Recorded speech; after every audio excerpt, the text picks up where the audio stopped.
Hi guys! Welcome to my vlog. Ayan na nga guys, dahil may bisita tayo today. Ang ating recipe for Request today naman is nila ang ulam natin ay isda. kailangan Tignan naman natin. natin siyang Ayan na nga guys, ikat at kasi ating sobra hiwain siyang ang ating malaki. isda. So, grabe guys, oh. Ang laki. Grabe yung aking pamukpok ay kamay. Yung aking kutsilyo. Napakaano. Ito yung aking kutsilyo ay napaka. Pakulog. Ang sakit mo ng aking kamay kapapalo sa kutsilyo ay ngayon pang mahiwa ay sa wakas ay nahiwa rin. Yan nga yung isang sumunod Ang tigas ng medyo kanyang buto. madabilis-bilis siya Ay, tinik kaya pala. Wala pala itong buto. Yan. hindi pa matigas. Ito. Pero aray, itong buntot ay apakatigas ang kanyang tinik kailangan talaga nito ay malaking kutsilyo. Kaya naman ako ay kumuha ng kutsilyo sa aking malaki. at ito ay tatagain ko na aray. Ay grabe. Ito na guys, oh. Tingnan mo naman. Ay napakatigas. Durog na. Hiwa pa mo. Yan. Tapos, hugasan natin siya. Ano maputi yung ating Actually, nahugasan naman natin ito. Kasi ulit naman ito.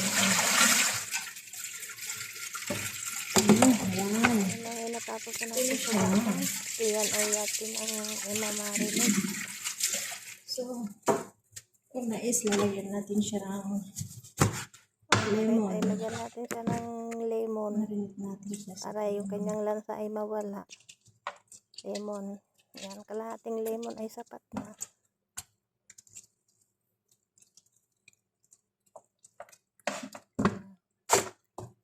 Tapos, lagyan natin siya ng Lagyan natin siya ng asin. asin. Para naman kumapit. Magkaroon ng lasa yung ating isda. Ay, parang apakadami na yung aking nailagay. Ay, hindi kaya ito ay maalat na. Dami yata.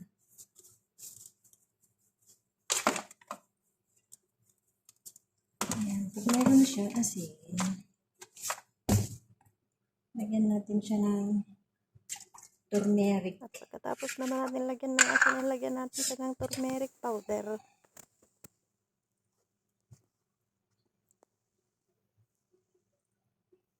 Ayan. Maglagay tayo ng turmeric. Tapos na natin lagyan ng turmeric, ilalagyan na natin siya ng imamarinate na natin siya ng ating barat, pampalasa pa rin.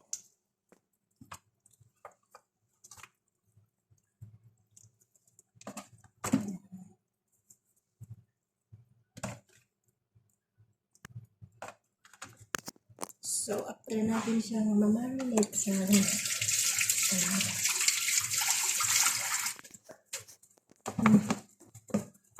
ito yung ating Para lalo pasarapin ang ating isda, ilalagyan natin meron siya ng siyang hell powder, mga ginger pampalasa. powder, Meron tayo dyan cardamom, hale powder, turmeric pa rin, black pepper, black pepper, salt, paprika. at saka Tapos meron din yung ano salt, ba yung may isa, hindi pala. ginger powder, tapos may So, cardamom. paghalo-haloin lang natin siya. Ito ba yung isa? Ito yung isa. Kalimutan ko na yung isa. Puro lahat pampalasa niyan. Hinalo-halo ko nga na ganyan. Hanggang sa mag-mix-mix lang sila lahat.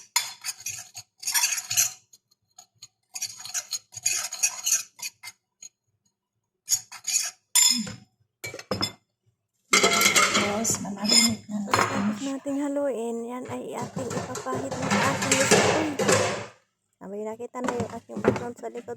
Kapag-akalat ang aking kusina. Ito na nga, meron na tayo ditong lalagyan at ating na imamarinate ang ating isda. Ganito lang mga lods ang pagmarinate ng masarap na isda. Yan.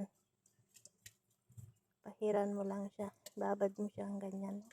Yan lang guys. Sarap na yan.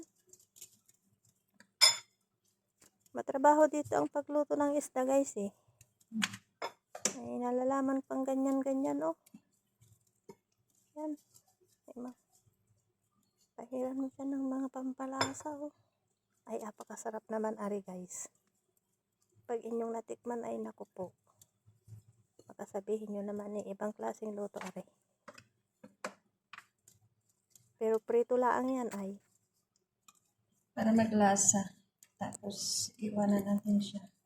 Mamaya natin siya lutuin. Isahin natin nilagyan ng pampalasa ng ating isda.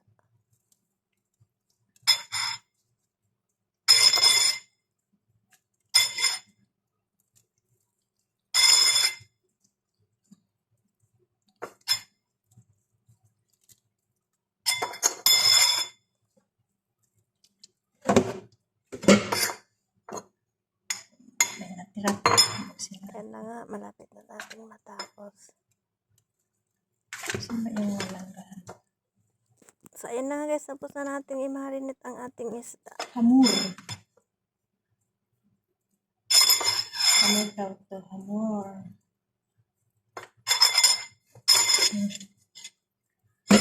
Ayan, nakamarinate na siya. Tapos, ayun. Tapos mamaya natin siya lulutuin.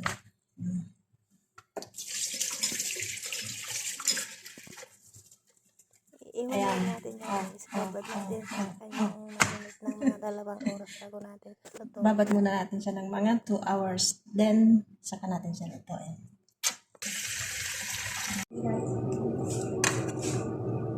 Tara nga guys, at ating simula ng magluto. Dito na tayo ng In my head. oh! Grabe na. Dapat magprito ay dapat.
Tapos na tayong magprito at ito naman ay maghahanda tayo ng ating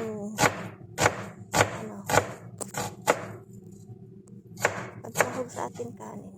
Iwa tayo ng sibuyas.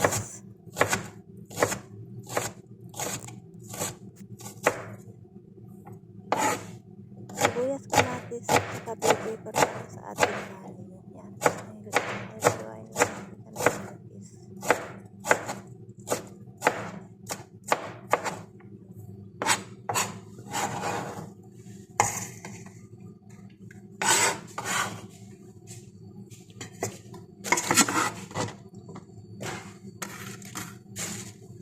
Kung ikaw ay masaya, kumalapag ka.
guys, ito nanap-napot na tayo mag-iwan ng ating tulog na tayo ng bilis at sinagulog ang bilis. Hindi ako mabuti ang bilis ang bilis. Ito nga pala ang bilis na aming bilis natin.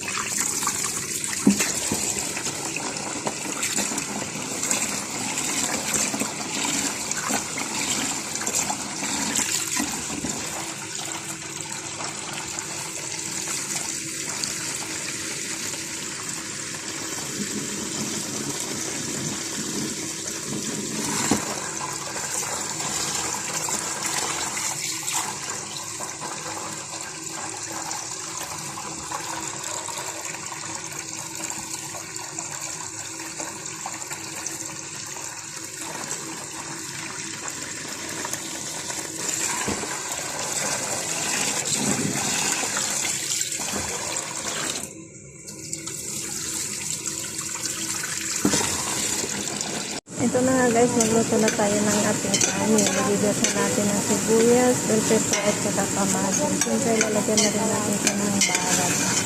Meron na yung isang asin at black pepper. Ayan, nilagyan ko na ng tubig. Tapos mag-upload tayo ng dalawang isda.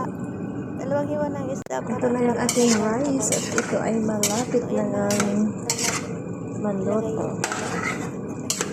Ganyan lang guys, pagluto ng masarap. Kanin pala. Nagluto na yung ating kanin. Nagluto ng ating kanin.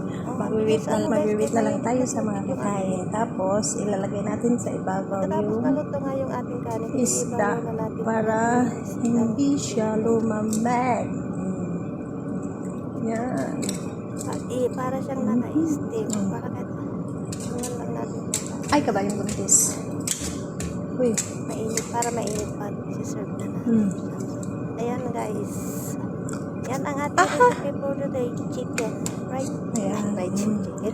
Fried fish. Ayan. At masarap na kain. Fish Ayan recipe. guys. Luto na. Thanks for watching. Tapos tatakpan natin siya ng aluminum foil. Bye! Takpan natin na tatakpan na natin siya.